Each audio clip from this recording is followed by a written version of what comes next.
What the Bible says is that God has revealed himself to all persons at all times in history through two mechanisms. One is through nature, and the other is through conscience. Through nature, we can see the handiwork of the Creator around us, like the fingerprints of an artist in his painting. And through conscience, God has implanted his moral law upon our hearts so that we can know the difference between right and wrong and know that we need his forgiveness. So, for example, people wholly apart from biblical revelation, people like Aristotle, for example, or if you read Native American poetry, spirituality, prior to the advent of the white man to this continent, you see remarkable belief in the Great Spirit or in God or the unmoved mover, and of our sense of moral value and our responsibility for living a virtuous life and so forth. This is called God's general revelation, and that general revelation has been made known for all of history as long as humanity's existed.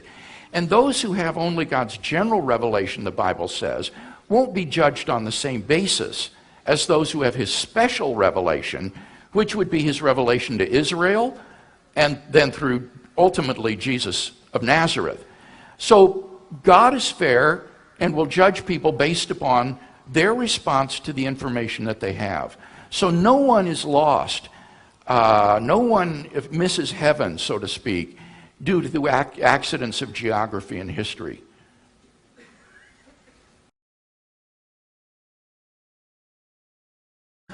Christianity shares many doctrines with other religions, particularly with regard to the existence of God. The great monotheistic faiths like Judaism, Christianity, and Islam all share belief in the idea of a personal creator and designer of the universe who is the source of moral value and who holds us responsible. But the reason I believe that Christian theism in particular is true is because of Jesus of Nazareth. I think that we have very good historical grounds for thinking that this man claimed to be the absolute revelation of God and Son of God, and that, remarkably, God raised him from the dead in attestation of these radical, blasphemous, allegedly blasphemous claims for which he was crucified. Now, I know at first blush that sounds crazy. I mean, what historical evidence could there be for an event like Jesus' resurrection? But this was the subject of my doctoral research, my doctoral dissertation in Germany at the University of Munich. And what I found is that the central facts undergirding an inference to the resurrection of Jesus are accepted by the wide majority of New Testament historians today. And these would include things like Jesus' crucifixion at the hands of the Roman authorities in Jerusalem, his burial in a tomb by a member of the Jewish Sanhedrin. We even know his name, Joseph of Arimathea. The discovery of that tomb being empty on the first day of the following week by a group of Jesus' women followers.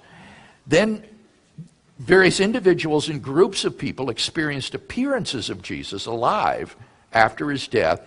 And then finally, the original disciples suddenly and sincerely came to believe that God had raised Jesus from the dead, despite every predisposition to the contrary. And those 5 facts are agreed upon by the majority of historical scholars who write on the subject of the historical Jesus. And the question then is, well, how do you explain these? What's the best explanation? And I'm persuaded that the best explanation is the one that the original disciples gave. God raised him from the dead. And therefore, I believe that he was who he claimed to be, and therefore that the God revealed by Jesus of Nazareth is the true God.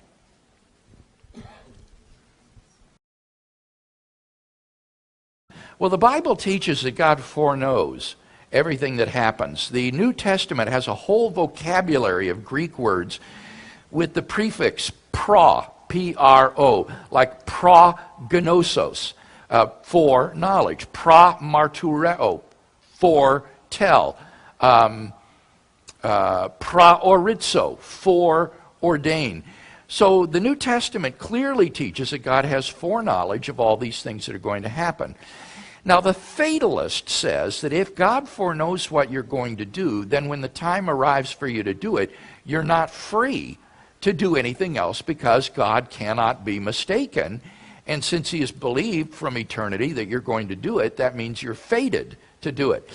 It seems to me, however, that the argument for logical or theological fatalism commits a fallacy in modal logic. This is the logic of necessity and possibility. The fatalist reasons like this: necessarily, if God foreknows X, then X will happen. 2, God foreknows X. 3, therefore, necessarily, X will happen. So, premise 1, necessarily, if God foreknows X, then X will happen. 2, God foreknows X. 3, therefore, necessarily, X will happen. And if X happens necessarily, it means it's not free. That commits a logical fallacy. From the 2 premises, you cannot deduce that necessarily X will happen. All that follows is simply X will happen, but not necessarily. It could fail to happen. But if it were to fail to happen, then God would have foreknown something different. So by your actions, you have the ability, by what you do, in a sense, to determine what God will have believed in the past. His knowledge is sort of like an infallible barometer of the weather. The barometer never fails. It's always right. But clearly, the barometer doesn't determine the weather.